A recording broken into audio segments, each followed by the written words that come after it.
Saya percaya bahwa membangun culture itu memang harus dicontohkan oleh para leadernya, gitu. Itu yang paling efektif, gitu ya.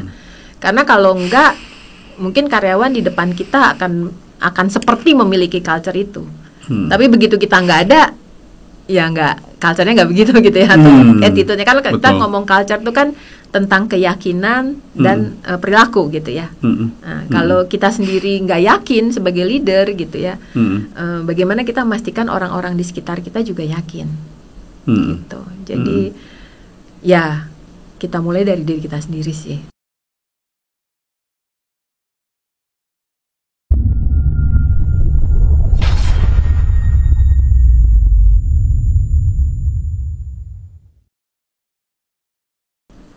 Sobat Dunia Pro, selamat bergabung kembali dengan Dunia Pro, podcast khusus untuk dunia profesional dan eksekutif pertama di Indonesia. Pada pagi ini telah bergabung dengan saya, sahabat lama saya, dan juga klien, Ibu Novi Mayasari, Director of People and Culture untuk PT ISS Indonesia. Selamat datang, Novi, apa kabar? Apa kabar? Baik, Pak Hendriko. Ya, terima kasih sudah bergabung.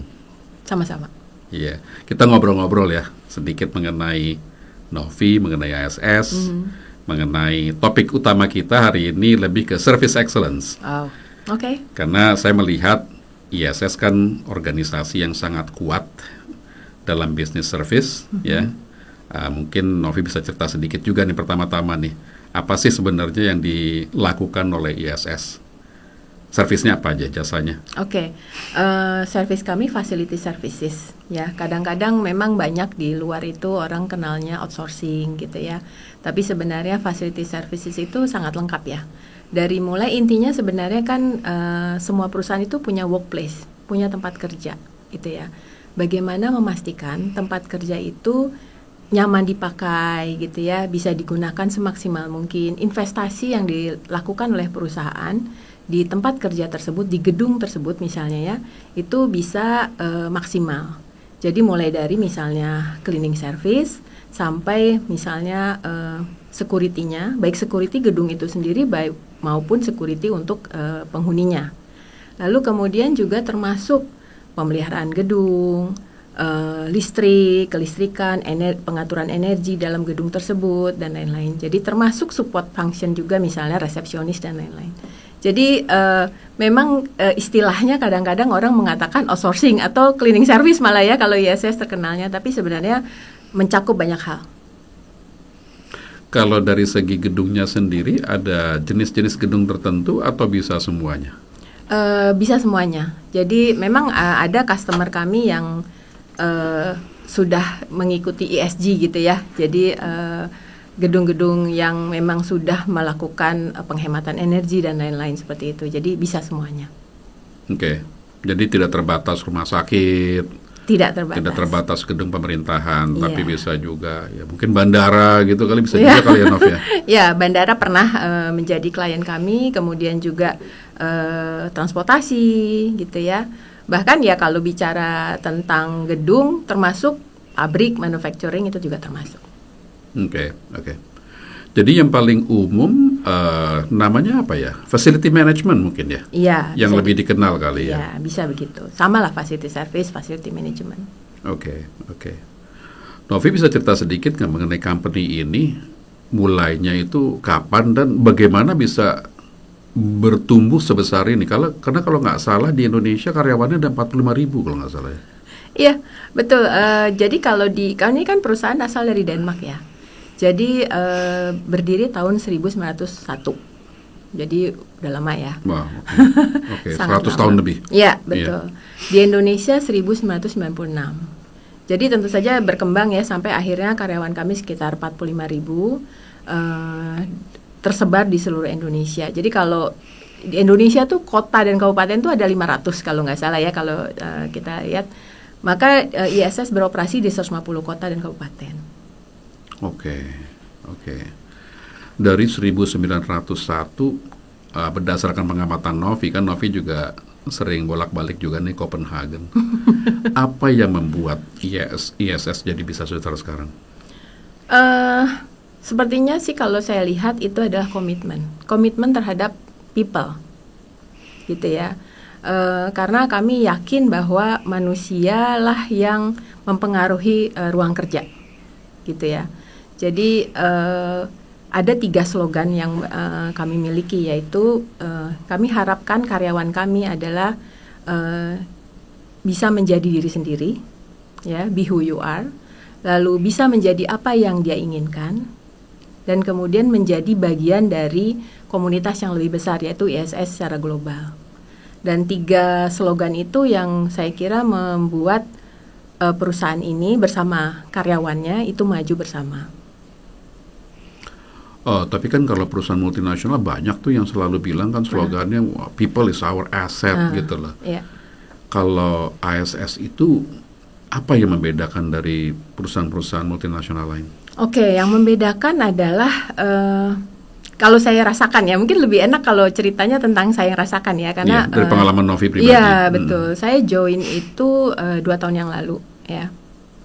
Yang saya rasakan adalah bahwa kita setara gitu. Tidak ada perbedaan antara dari yang mesti masuk level bawah gitu ya sampai level paling atas. Walaupun gitu ya, waktu itu saya sebelumnya pengalaman tuh kalau di company kan suka nggak pakai Pak, Bu gitu ya, Pak atau Bu gitu ya, karena santai gitu, itu menunjukkan tidak ada perbedaan. Tapi di ISS walaupun kita panggil Pak, Bu, justru itu menunjukkan juga tidak ada perbedaan, karena siapapun kita selalu menyapa dengan selamat pagi Pak, selamat pagi Bu, gitu. Jadi itu juga untuk menghormati gitu ya orang yang kita temui, gitu ya, siapapun levelnya apapun gitu. Dan kemudian satu lagi bahwa pada saat kita masuk ke ISS, semua karyawan terlepas dia levelnya apa, maka dia akan ikut NCC. NCC itu newcomer class. Nah, seperti saya yang waktu itu kebagiannya saya jadi cleaner. Jadi, iya, jadi selama program NCC tidak ada yang tahu kecuali trainernya bahwa saya sebenarnya melamar bukan sebagai cleaner gitu ya. Jadi tapi saya harus menyamar benar-benar dengan pakaian trainee gitu ya, hitam putih hitam gitu ya, terus benar-benar seperti itu, terus kemudian ikut apelnya gitu ya, terus ikut kelasnya, dikasih tahu bahwa misalnya lap warna ini untuk apa gitu ya, warna merah untuk apa, warna biru untuk apa gitu ya. Ya jadi ya udah benar-benar kita ikut trainingnya, benar-benar dimarahin kalau kita groomingnya kurang gitu ya, dimarahin dalam konteks ditegur gitu ya, misal diperiksa kukunya gitu ya. Dan tapi justru kalau buat saya pribadi, disitulah saya menyelami bisnis ISS sesungguhnya gitu. Artinya bagaimana kami memastikan aset milik klien itu kita jaga gitu ya, benar-benar kita jaga. Lalu bagaimana nanti kalau ketemu klien kita sapa, tidak boleh malu, tidak boleh merasa rendah diri gitu ya, seperti itu. Jadi itulah salah satu, mungkin kalau ditanya perbedaannya ya kira-kira itu salah satu contohnya. Oke. Trainernya mungkin nggak tahu juga ya kalau Novi itu calon HR itu. Tahu sih, tahu. Tapi mereka sudah biasa karena CEO juga sama. Walaupun misalnya kami punya CEO baru, maka dia akan ikut NCC juga. Jadi mereka udah biasa. Jadi kayak nggak segen juga untuk negur gitu. Kalau misalnya saya ngalamin nih sendiri ya. Jadi saya salah ngambil warna lap untuk ngelap lantai gitu ya. Itu ditegur gitu, kayak ini warnanya harus ini gitu. Tapi senangnya itu adalah karena pada saat itu juga, jadi saya juga bisa lihat ya sebagai PNC Director, saya bisa lihat satu, kualitas trainer saya, gitu ya. Boleh cerita sedikit ya? Jadi saya lihat bagaimana mereka passionnya tuh tinggi sekali untuk memastikan nih fresh graduate yang mungkin dari level SMA gitu ya masuk untuk menghafal alat-alat kebersihan. Dan itu pakai bahasa Inggris ya hafalannya gitu ya, karena standar ya kan. Jadi pada saat dia ketinggalan, ada satu orang yang ketinggalan gitu ya. Jadi ketinggalan tuh dalam konteks pada saat kita latihan tuh dia selalu nggak bisa gitu. Nah pada saat yang lain makan siang, trainer kami tuh make time untuk membantu secara one on one supaya anak ini dipastikan bisa berhasil gitu. Jadi pada saat itu sebagai karyawan baru saya melihat sesuatu yang wow gitu. Ya, pada saat itu ya sebagai karyawan baru. Jadi satu, saya seneng karena kualitas trainer di ISS. Kemudian juga bagaimana kami melihat interaksi di antara mereka gitu ya. Mana anak yang memang sudah punya inisiatif dari awalnya, mana anak yang hanya menunggu gitu ya, mana anak yang misalnya bahkan tidak peduli gitu. Dalam karena saya ada di situ kan, mereka tidak tahu gitu kan ya kalau saya sebenarnya adalah pejabat. Bukan pejabat ya, pejabat HR lah ya. Pejabat HR. Jadi pada saat itu akhirnya saya berinisiatif, orang-orang yang saya kira punya outstanding performance ya sebagai trainee tadi ya, bagaimana misalnya di saat teman-temannya yang lain udah ya udahlah gitu ya, yang dia masih terus memastikan bahwa barang-barang itu rapi ditaruh kembali gitu dan lain-lain, itu contoh-contoh seperti itu beda. Memang ada anak-anak yang memang punya kualitas itu dari awal gitu. Jadi disitulah ya itu senengnya ya. Jadi begitu akhirnya kembali ke tempat kerja seperti biasa tuh ada rasa percaya diri juga saya, karena saya merasa saya tahu gitu bahwa bisnisnya tuh seperti ini gitu. Ada juga loh yang dilatih ikutannya jadi security ya. Oh gitu. Kebetulan saya jadi cleaner. Kalau teknisi kayaknya nggak bisa sih. Oh, gitu ya? Kami juga punya banyak teknisi kan ya. Jangan lupa kami juga ada catering juga gitu ya. Jadi ya macam-macam. Ada catering juga, no? Ada. Wow, oke. Saya banyak nggak tahunya ternyata mengenai ISS ternyata. Sama kok kalau soal itu. Karena dulu kan saya dari banking ya. Banking hampir 20 tahun. Jadi begitu masuk ke ISS rasanya belajar baru hal yang sangat menyenangkan gitu. Iya. Terus teman-teman yang satu kelas di training bareng sama Novi itu gimana reaksinya setelah mengetahui udah masuk ternyata ibu ternyata direktur ya di sini gitu ya. Nah, jadi di kita tuh ada semacam bukan permainan sih, kayak challenge gitu ya untuk orang-orang yang aslinya mungkin bukan cleaner gitu ya. Pada saat itu ada semacam challenge bagaimana memastikan penyamaran berhasil gitu ya. Dan menyenangkan sekali sih karena justru pada saat diceritakan gitu ya, kita semua terharu sih. Terharu sekali. Terus jadi kayak teman sebenarnya ya, jadi kayak teman karena mau nggak mau kan kita training berhari-hari, bahkan mereka ngajarin saya gitu. Jadi mereka ngajarin saya. Jadi mungkin kan dari tampilan kelihatan ya ini orang udah senior gitu ya, senior wajah maksudnya ya. Bukan senior level ya. Jadi pada saat senior wajah tuh mereka ini lucunya mereka manggil Mak gitu, ya kan? Jadi ayo Mak, semangat Mak gitu kan. Jadi saya nyapu gitu ya, ayo Mak, semangat Mak gitu kan. Dan ya itu, jadi sangat menyenangkan gitu ya. Dan mereka ya kaget juga karena mereka kayak, waduh, kemarin salah nggak ya manggilnya gitu ya. Tapi kan sebenarnya bagi saya itu malah menyenangkan gitu. Jadi akhirnya ya itu lebih ke terharu dan lebih ke jadi deket gitu. Iya, saya terharu juga dengarnya. Karena berarti kan mereka juga pengen lihat Novi sukses.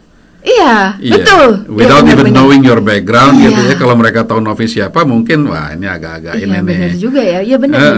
Mereka ingin kan? Temennya sukses gitu, pas the proses gitu ya. Iya, betul.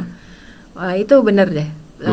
Luar biasa mereka solidnya ya. Dia cerita juga di makan siang ya. Pas acara makan siang kan memang. Ya tadi ya kita kan harus berbaur, jadi memang saya bawa instan noodle, ya kan. Nah pada saya bawa instan noodle itu kita makanlah di sebuah warung gitu ya. Mereka tuh sangat baik ya, jadi sebagai sesama teman mungkin ya, jadi mereka istilahnya nawarin makanan gitu, dan kita ngobrol gitu, dan kita padahal mereka kelihatan lah umurnya kan jauh dari saya ya, jadi mereka masih fresh graduate gitu ya. Tapi mereka percaya diri gitu, teman-teman saya itu cukup percaya diri untuk ngobrol dan lain-lain, untuk bercerita gitu ya. Jadi dan berbagi gitu, sangat menyenangkan. Ya itu memang mungkin akhirnya jadi culture kami ya, culture kami untuk selalu saling menyapa dan belakangan kita juga mencoba menerapkan untuk mental health ya. Jadi kita selalu mengingatkan untuk selalu bertanya kepada teman kita, ayo oke? Gitu. Jadi itulah yang menyenangkan. Ini mental health ini sekarang jadi global initiative ya. Baru-baru ini aja udah lama Nov kalau di lingkungan human resources? Di ISS atau di luar? Di luar. Di luar. Secara general ya? Secara general. Kalau secara general sih saya kira mungkin nggak terlalu lama ya. Mungkin sekitar, perkiraan saya mungkin sekitar 5 tahunan lah paling lama juga ya. Gitu. Dan ternyata memang efeknya besar ya kalau menurut saya. Kita bertanya, ayo oke, itu kan sebenarnya kayak kita berhenti dulu yuk gitu. Kita cek nih perasaan kita, keadaan kita gitu ya kan. Ayo oke, nggak melulu kita ngomong bahwa ini kerjaan kita harus selesai harus gitu kan ya. Tapi lebih ke ayo oke itu kan kayak kita yuk stop dulu sebentar gitu. Kalau saya ngerasain begitu ya. Ya kan. Jadi yuk kita stop dulu sebentar, terus bagaimana perasaan yang kita rasakan gitu. Oke. Ada isu mental health juga di lingkungan tempat Novi sekarang? Kalau isu sih nggak ada ya. Paling nggak di tempat kami nggak ada. Jadi lebih ke memang kita ingin bahwa kita bicara kan nggak hanya dunia kerja, nggak tentang kerja aja kan. Kita bicara tentang bagaimana diri kita, terutama purpose kita mungkin ya, bisa sejalan dengan perusahaan. Gitu kan, purpose kita paling banyak mungkin secara general orang bagaimana keadaannya dengan family, ya kan. Kalau ngomongin dengan family, sebelum kita taking care family, kita juga perlu taking care ourselves kan, gitu ya. Jadi sebelum bisa taking care our family gitu ya, harus bisa taking care ourselves. Nah dimulainya sih dari situ, gitu. Jadi kalau justru kami itu menghindari isu kan sebenarnya, maksudnya menghindari terjadi sesuatu yang akhirnya menjadi besar. Makanya kita lebih seneng kita taking care ourselves, taking care orang-orang di sekitar kita dengan bertanya gitu kan ya. Gitu. Oke. Nah, sekarang baru kita masuk ke topik mengenai service excellence. Bahasa Indonesianya apa ya service excellence? Susah ya. Pokoknya gini, kan ISS is a service organization, gitu ya. Bagaimana sih caranya membangun budaya melayani untuk orang-orang yang mungkin sebelum mereka masuk ke tempatnya Novi gitu ya, mereka mungkin belum pernah melayani, sekarang tiba-tiba harus melayani gitu loh. Itu gimana cara membangunnya? Pertama kalau itu kan kita harus bangun culture berarti ya. Sebenarnya kalau kita lepaskan service excellence-nya dulu, sebenarnya sama aja semua dalam membangun culture itu.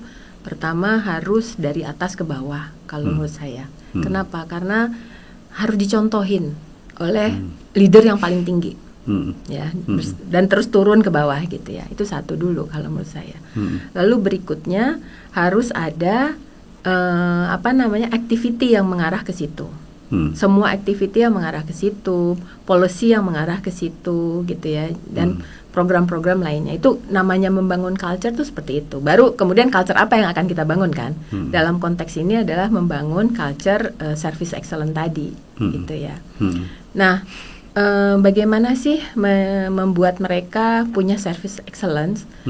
Satu hal yang saya percaya adalah mereka juga harus punya authority untuk melakukan service excellence itu. Jadi mereka punya keberanian untuk itu. Seperti yang saya tadi sampaikan bahwa dalam interaksi dengan klien, bahkan karyawan kami harus berani menyapa klien, ya kan, pagi-pagi gitu ya. Kita mungkin sebagai customer ngerasain ya, kalau kita pergi suatu tempat terus disapa kayak berasa di rumah ya, ya kan? Betul. Iya betul. Nah dari mulai menyapa saja, jadi kayak tadi saya sampaikan bahwa pada saat NCC itu kami dibiasakan untuk menyapa. Jadi walaupun misalnya sibuk bekerja, ada orang lewat, dipaksakan untuk menyapa, selamat pagi Pak, selamat pagi Bu, seperti itu. Jadi itu yang dimulainya dari itu ya, keberanian untuk menyapa, menunjukkan diri kita sendiri gitu. Ya. Nah sisanya sih kalau menurut saya selama selalu dicontohkan, selalu dibicarakan dan dijadikan standar prosedur gitu ya, dan aktivitas itu akan terbangun sih. Ya. Terus kalau kita bicara mengenai ini ya, ISS itu kan sebenarnya ujungnya juga aset management ya, aset maintenance lah ya. Jadi klien punya aset dalam bentuk bangunan, di-maintain oleh ISS sebagai provider gitu loh. sementara kalau kita bicara bangunan yang besar itu kan ada sudut-sudut yang mungkin tidak terjangkau walaupun kita random checking dan sebagainya gitu. Itu bagaimana caranya maksudnya untuk memastikan bahwa memang ya krunya ini memang mengerjakannya itu sesuai dengan standar perusahaan gitu loh. Dari kita bicara level kebersihan aja gitu, Naf, gitu loh. Karena saya melihat banyak gitu ya kalau di sini sama di beberapa negara di luar negeri gitu ya. Ada mungkin di sini beberapa gedung yang saya lihat nih gedungnya baru tapi kok kualitas kebersihannya kurang ya. Kelihatan gitu maksudnya bangunannya tuh udah kelihatan rusty gitu kan, kelihatan gitu kan nggak bersih gitu kan. Seperti gedung lama, sementara di beberapa gedung dalam dan luar negeri ada yang udah tua tapi masih sangat-sangat bersih gitu, sangat-sangat mengkilap lah gitu kasarnya gitu. Itu gimana caranya, Nov? Iya. Memang ya seperti saya juga baru tahu ya, Pak Henrico ya, itu memang ada teknologinya.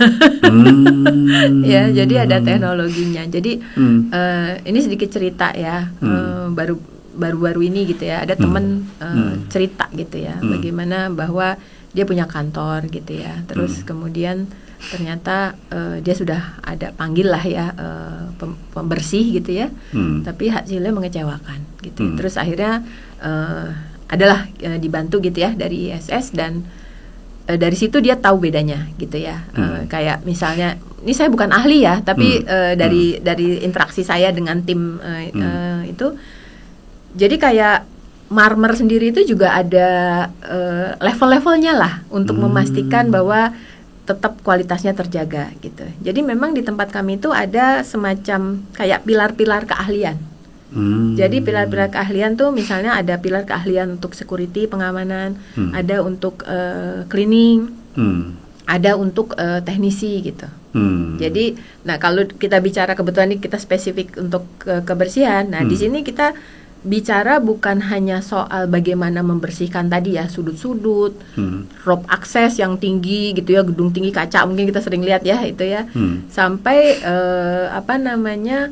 kebersihan industrial juga ada gitu, sampai dengan bagaimana kita membersihkan secara produktif. Jadi misalnya satu lantai itu yang biasanya mungkin kita berpikir harus dibersihkan oleh 3 orang gitu, mungkin bisa dibersihkan hanya 1 atau 2 orang. Gitu. Jadi sampai cleaning productivity-nya. Gitu. Jadi ya ada ilmunya ternyata. Ada ilmunya. Oke. Dan ilmunya tuh ternyata ya. Saya nggak nanya ilmunya apa ya. Dapur. Rahasia perusahaan. Iya betul. Iya. Oke. Nah, terus bagaimana sekarang kita bicara mungkin dari ujung ya, paling ujung proses rekrutmen. Bagaimana mengidentifikasi bahwa orang ini punya jiwa atau semangat melayani? Sebenarnya sih nggak ada yang istimewa ya. Saya lihatnya mungkin karena kami sudah bertahun-tahun di situ gitu ya, berpuluh tahun bahkan ya, mungkin nggak bertahun-tahun. Tim rekrutmen sudah punya keahlian di situ untuk mencari. Jadi sebenarnya biasa aja kita interview gitu ya. Yang paling kunci sebenarnya adalah menurut saya pada masa orientasi. Jadi kalau kita pada saat rekrut kita standar sih. Standar tesnya paling ya dia mampulah untuk memenuhi standar minimal. Tapi mendevelopnya itu yang menjadi kunci kalau bagi kami di sini. Salah satunya adalah pada saat NCC newcomer class, terus kemudian pada saat dia sudah ada di site. Kunci yang saya lihat adalah leadernya. Gitu. Kunci berikutnya adalah leadernya. Jadi kita sebutnya supervisor. Ya, di mana supervisor ini aslinya kan mungkin sebelumnya mereka juga sama ya, di level operator gitu ya. Lalu kemudian dia menjadi, karena prestasinya dia diangkat menjadi supervisor gitu ya, dan sehari-hari kan yang membantu mendevelop anak tersebut, mengontrol anak tersebut gitu ya, dan misalnya setiap pagi ada briefing pagi, itu kan juga untuk memastikan kualitas. Gitu. Habis itu di atasnya ada lagi di mana customer bisa kontak jika ada feedback yang akan diberikan kepada kami melalui tadi ya. Di atasnya supervisor ada misalnya site head atau operation head. Seperti itu. Lalu di atasnya lagi ada yang disebut dengan key account. Jadi supervisor development di tempat kami juga ada beberapa tahap gitu ya. Jadi ada semacam supervisor academy gitu ya, ada year of supervisor untuk memastikan mereka bisa memimpin timnya gitu. Jadi yang menurut saya mengikat saya di ISS juga adalah bagaimana kita bisa melihat seseorang yang tadinya fresh graduate gitu ya, masuk level operator, itu bahkan bisa sampai level vice president gitu. Ya, dengan banyak loh seperti itu. Ada banyak. Ada banyak. Ya, jadi memang yang mengikat hati saya adalah memberikan kesempatan kepada banyak orang gitu ya, untuk meniti karir dari bawah sampai tinggi gitu ya. Oke. Itu dengan educational background tingkat apa? SMA ya? Ya. Oke. Ya. Dan tantangan di sini kan kadang-kadang seringkali nih customer memang sudah punya istilahnya karyawan ya, yang kemudian karena kami take over pekerjaan facility service-nya, gitu kan ya. Berarti kan bisa memang itu biasanya kita hire. Ya, nah disitulah kita bagaimana mendevelop mereka, gitu kan ya. Nah pada saat mendevelop mereka itu tantangannya, karena kan mungkin ada budaya yang tadinya berbeda dengan ISS, gitu ya. Oke. Terus kalau kita bicara mengenai compensation sama reward, nah ini Novi kan spesialisasi di compensation nih. Bagaimana compensation dan reward itu bisa istilahnya dijadikan sebagai tools ya untuk meningkatkan service excellence, Nov? Ya sebenarnya motivasi orang kan combine ya, bukan hanya, mungkin saya dari awal dulu ya, motivasi seseorang itu kan combine, bukan hanya soal compensation, tapi banyak hal lain selain itu, beda-beda setiap orang. Tapi kalau kita spesifik tentang compensation, saya melihatnya pertama adalah satu, kita harus comply ya dengan regulasi. Gitu ya. Jadi apa yang menjadi hak mereka kita harus bayarkan, dan tidak pernah terlambat gitu. Ya. Jadi alhamdulillah sampai hari ini selalu sesuai tanggal gitu ya, tidak ada yang terlambat. Mungkin ada beberapa perusahaan yang mengalami kesulitan dalam memastikan pembayaran yang tepat waktu gitu ya. Tapi kalau kami selalu tepat waktu. Dan baru-baru ini dapat feedback tuh ya, kan jadi kami melakukan judulnya My Voice. Jadi suara karyawan kita gather gitu, kita kumpulkan gitu ya. Alhamdulillah dari 40.000 kalau nggak salah, 40.000 yang eligible untuk memberikan feedback karena kan ada masa kerja ya. Itu mereka, salah satu feedback yang menurut saya cukup membanggakan adalah mereka sangat bersyukur bahwa pembayaran tepat waktu. Gitu. Ya itu merupakan hal yang penting kan buat mereka gitu ya, buat saya juga termasuk ya. Selama ini mungkin kita berpikir bahwa itu biasa aja gitu, tapi ternyata itu hal yang sangat penting gitu. Dan kita bicara 45.000 orang karyawan. Iya, kita bicara 45.000 karyawan, dan alhamdulillah hasil My Voice itu juga nilainya semua di atas 90. Saya sendiri sampai kaget sendiri gitu ya. Di atas 90 gitu ya. My Voice ini adalah My Voice yang pertama. Sebelumnya itu udah lama sekali gitu ya. Mungkin sekitar kalau nggak salah 5 tahun yang lalu saya belum join. Tapi ini My Voice yang pertama lah istilahnya setelah 5 tahun ini. Employee survey gitu ya, Nov? Iya, semacam employee survey. Kalau di luar mungkin nyebutnya Voice of Employee gitu Voice ya. VOE gitu ya. Kalau kami nyebutnya My Voice gitu ya. Dan hasilnya itu jadi hal-hal kecil yang kita lakukan itu ternyata sangat disyukuri gitu. Oke. Tapi ada yang di-tie ke mereka punya performance juga nggak, Nov? Apanya tuh yang di-tie? Compensation and reward itu. Oke, kalau di-tie ke mereka punya ya misalnya ada raportnya untuk quality of service dan sebagainya gitu, ada. Kalau yang kami tie itu adalah penghargaan, bentuknya reward. Jadi misalnya karyawan terbaik kami gitu ya, kita mereviewnya by quarter. Jadi quarter 1, quarter 2. Nah, kalau mereka konsisten 4 quarter itu maka kita ada penghargaan namanya best employee. Gitu. Ya, best employee itu kita selalu berusaha mencari cara yang kreatif ya. Kalau dulu mereka kita undang gitu ya, sekarang salah, kita ganti. Director yang harus mengunjungi pemenang. Jadi kita datang ke rumahnya pemenang. Gitu ya. Dan senang sekali gitu ya, karena hubungan antar manusia, kita bisa kenalan sama keluarganya gitu ya, karena di sana kita pakai Zoom gitu ya. Kita datang, direktur satu-satu datang ke pemenang. Memang ada yang nggak kebagian ya, kadang-kadang direktur jumlahnya kan nggak terbatas ya. Nah, lalu di sana kita sama-sama nih pasangin pin, pasangin selempang gitu ya, berikan penghargaan, foto bersama gitu, terus makan bersama gitu di rumah karyawan gitu. Nah, kemudian dari kumpulan-kumpulan yang tadi udah memang dia berprestasi selama 1 tahun, maka kami punya yang namanya Punta Dewa gitu. Nah, Punta Dewa itu hadiahnya untuk berkunjung ke Tanah Suci gitu. Jadi Tanah Suci, atau ya kalau bukan Muslim berarti mungkin ke Yerusalem gitu ya, maksudnya ke Yerusalem. Jadi jangan sampai orang berpikir semua ke Tanah Suci. Kami perusahaan diversity ya. Jadi nah dari situ itu yang disebut dengan penghargaan terkait dengan kinerja mereka. Wow, oke. Dalam 1 tahun bisa berapa orang itu dapat itu?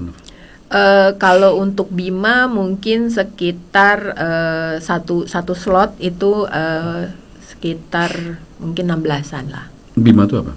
Ya itu deh yang 1 tahun ini 1 tahun menang. 4 quarter. 4 quarter betul-betul. Iya. Oke. Wow, luar biasa. Kalau kita bicara mengenai talent sekarang, middle management talent sampai top talent. Banyak ambil dari luar juga nggak sih? Dan bagaimana caranya melakukan penyesuaian atau adjustment gitu loh? Kalau mereka dari luar, dari industri yang berbeda terus masuk ke ISS. Bagaimana adjustmentnya gitu? Adjustmentnya maksudnya dari kayak Novila mungkin dari perbankan gitu, yang istilahnya it's a white collar gitu kan environment gitu ya, terus masuk ke sini gitu kan. Apa yang dilakukan adjustmentnya untuk ini, untuk memastikan bisa cepat adjusted gitu loh. Ya mungkin pada proses interview gitu ya, kita juga kan melakukan adjustment sebenarnya kan, ya kan. Apakah kita punya value yang sama atau purpose yang sama? Kalau saya lihat sih kebanyakan orang yang memang pada akhirnya join ISS dalam waktu yang cukup lama akhirnya gitu ya, itu semua punya purpose yang sama. Ingin untuk berkembang bersama-sama gitu ya, di perusahaan yang menggerakkan begitu banyak orang. Karena dulu saya berpikir bahwa ngurusin 4.000 sama ngurusin 45.000 mungkin nggak terlalu beda.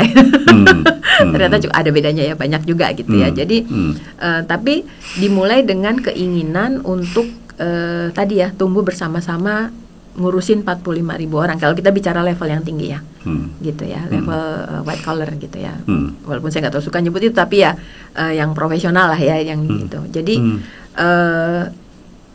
dimulainya dari situ. Lalu kalau adjustment sih, karena saya melihatnya teamwork kami cukup bagus, artinya kami saling bicara gitu ya, saling membantu gitu. Mau nggak mau itu akan sangat membantu adjustment kita kan, kayak gitu. Oke, got it.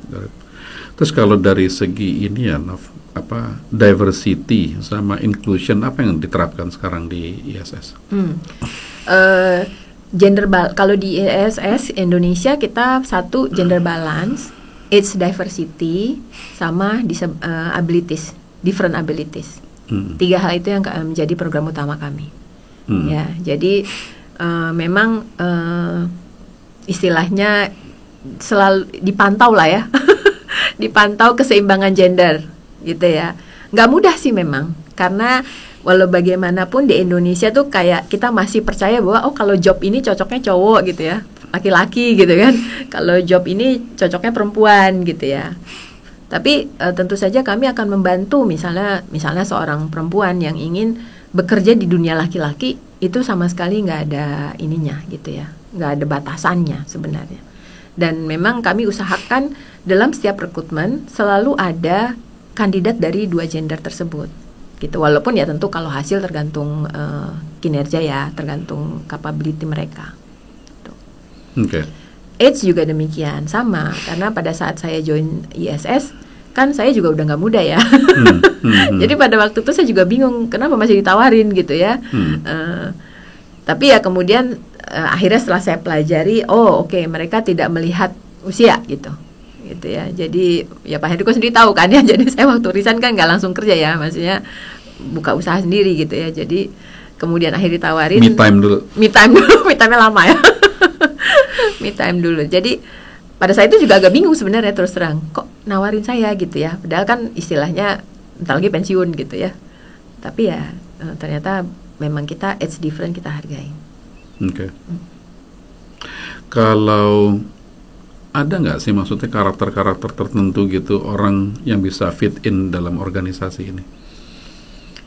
Karakter-karakter tertentu, ya kalau saya pikir sih tadi ya balik lagi bahwa memang punya keinginan, purpose-nya sama untuk memajukan ISS yang tadi ya kita menservis, tentu saja tujuannya pasti menservis klien ya, tapi dengan sumber dayanya itu adalah orang, ya sumber dayanya adalah orang. Jadi passion terhadap orang itu sangat penting kalau menurut saya. Sisanya sih saya pikir kualitas, kita lebih penting kualitas attitude gitu ya, seperti banyak perusahaan lain pasti sama ya. Keinginan untuk maju, keinginan untuk berkontribusi, bertanggung jawab terhadap apa yang menjadi tanggung jawabnya gitu. Okay. Kalau teknologi bagaimana bisa membantu Nov untuk meningkatkan kualitas servis di tempat Novi? Ya. Teknologi selain kalau di tempat kami, selain teknologi untuk memudahkan pekerjaan, itu juga kalau ini teknologi pekerjaannya dulu ya, karena kan teknologi itu macam-macam ya. Kalau dalam konteks teknologi untuk memudahkan pekerjaan, selain untuk memudahkan pekerjaan, mempercepat hasil, memastikan kualitas yang lebih baik lagi, yang paling penting adalah keselamatan pekerja. Ya. Karena karyawan kami kan bekerja di berbagai macam site ya, dengan tingkat risiko keselamatannya itu beda-beda. Nah, jadi itulah yang mengapa teknologi itu salah satunya adalah untuk memastikan keselamatan. Contohnya, sebisa mungkin karyawan kami tidak ada berada di tempat yang ketinggian, ya untuk misalnya membersihkan. Jadi ada teknologi yang dimana dia tetap bisa berdiri di lantai tapi membersihkan yang tempat tinggi, itu ada teknologinya, gitu ya. Dan kalaupun sampai harus bekerja di tempat ketinggian misalnya, maka harus dipastikan bahwa alat-alat keselamatannya itu ada, tersedia dan dipakai, gitu ya. Ya kayak tadi rope access gitu ya, tali pengamannya dan lain-lain itu. Yang kemudian berikutnya adalah teknologi bagaimana klien merasa comfortable. Misalnya dalam memberikan feedback, ya kan, dalam mengontrol kualitas hasil kerja kami, gitu. Kira-kira itu. Jadi ada dua sih, satu untuk memastikan kecepatan, ya kan, hasil dan keselamatan. Yang kedua untuk memastikan tadi kita juga bisa mengontrol hasil dari apa yang kita kerjakan, baik buat diri kita sendiri maupun dari sisi sudut pandang klien. Oke. Kalau teknologi dipakai untuk berinteraksi dengan customer itu ada nggak, Nov? Ada. Ada. Cuman memang mungkin saya nggak hafal namanya ya, tapi ada. Jadi klien itu bisa memantau, memberikan feedback dan lain-lain. Oke. Yang hubungan dengan service lah ya, pelayanan gitu ya, kalau gitu ya. Oke. Got it. Oke. Nah, Novi ada pesan nggak untuk yang pemirsa di rumah? Bagaimana caranya? Termasuk untuk saya juga sih, membangun organisasi yang committed to service excellence. Mungkin pesannya singkat ya, karena saya yakin mungkin pemirsa yang melihat YouTube ini itu kan juga pasti para leader ya, atau soon will be future leader. Soon will be leader. Iya kan, gitu. Saya seperti yang tadi saya sebutkan, paling awal saya percaya bahwa membangun culture itu memang harus dicontohkan oleh para leadernya, gitu. Itu yang paling efektif, gitu ya. Karena kalau enggak, mungkin karyawan di depan kita akan seperti memiliki culture itu. Tapi begitu kita nggak ada, ya nggak, culture-nya nggak begitu gitu ya, atau attitude-nya. Kalau kita ngomong culture itu kan tentang keyakinan dan perilaku gitu ya. Nah, kalau kita sendiri nggak yakin sebagai leader gitu ya, bagaimana kita memastikan orang-orang di sekitar kita juga yakin, gitu. Jadi ya kita mulai dari diri kita sendiri sih. Oke. Itu proses yang kalau berdasarkan pengalaman ISS butuh berapa lama tuh Naf untuk sampai ke level itu? Pada saat saya tahu ISS ya, sebelum jadi karyawan ISS, rasanya udah cukup lama ya ISS memiliki standar itu ya. Tapi saya yakin bahwa berevolusi lah, bergerak ya, gitu. Jadi saya kira sih mungkin kalau saya nggak bisa nebak sih terus terang ya berapa lama di ISS karena saya juga baru join. Tapi paling tidak sejak saya tahu ISS, saya rasa ISS sudah terkenal dengan itu ya, tentang servisnya ya, gitu. Tapi ya saya yakin itu bukan hal yang mudah. Perlu dukungan dari semua pihak gitu. Tantangan Novi kan berarti kan bagaimana organisasi yang sudah terkenal dengan pelayanan bisa lebih baik lagi. Nah, itu dia, betul. Nah, itu gimana pengalaman Novi itu? Konsisten ya. Satu menurut saya kita harus selalu mencari cara-cara baru. Ya, kayak seperti yang tadi saya ceritakan, dalam hal kita memberikan award kepada karyawan pun kita kalau bisa tidak terlena dengan cara-cara yang udah lama kita kasih gitu ya. Kayak tadi yang biasanya karyawan diundang, habis itu ya acaranya tinggal pasang pin di panggung gitu ya. Tapi sekarang kita ganti nih supaya karyawan lebih wow gitu. Ya kan? Wah, didatengin nih sama teman sekantor gitu ya, yang level CEO gitu kan ya, level director datengin ke rumah gitu ya, bawa teman-temannya yang lain, terus kita makan bareng, macam-macam. Nah, itu kan itu sendiri kita service ke karyawan kita untuk memberikan experience yang wow, gitu ya, gitu. Jadi termasuk keluarganya, termasuk ketemu anak-anaknya. Disitulah kita berinteraksi. Bagaimana kita tahu bahwa karena kan kita ngobrol ya pada saat itu dengan pemenang, ya. Dari saat itu kita tahu apa sih yang dia lakukan. Nah, pada saat itu lakukan bisa kita bawa untuk kita coba ceritakan lagi ke karyawan yang lainnya. Itu salah satu contoh usaha-usaha yang kami lakukan. Gitu ya. Jadi kalau ditanya kembali ke pertanyaan awal, bagaimana tetap menjaga konsistensi, berarti internally kita juga bukan hanya bicara tentang bagaimana karyawan kita serve ke klien, tapi bagaimana kita juga menciptakan experience yang berbeda ke karyawan kita, gitu ya, supaya mereka juga melakukan hal yang sama, gitu. Luar biasa. Jadi terharu. Iya, betul. Thank you enough. Iya. Very inspiring. Terima kasih waktunya. Udah diundang. Seneng ngobrol-ngobrol. Pasti teman-teman pemirsa juga akan banyak mendapat manfaat juga dari ini. Insya Allah. Bincang-bincang kita. Iya. Insya Allah. Makasih Novi. Sama-sama.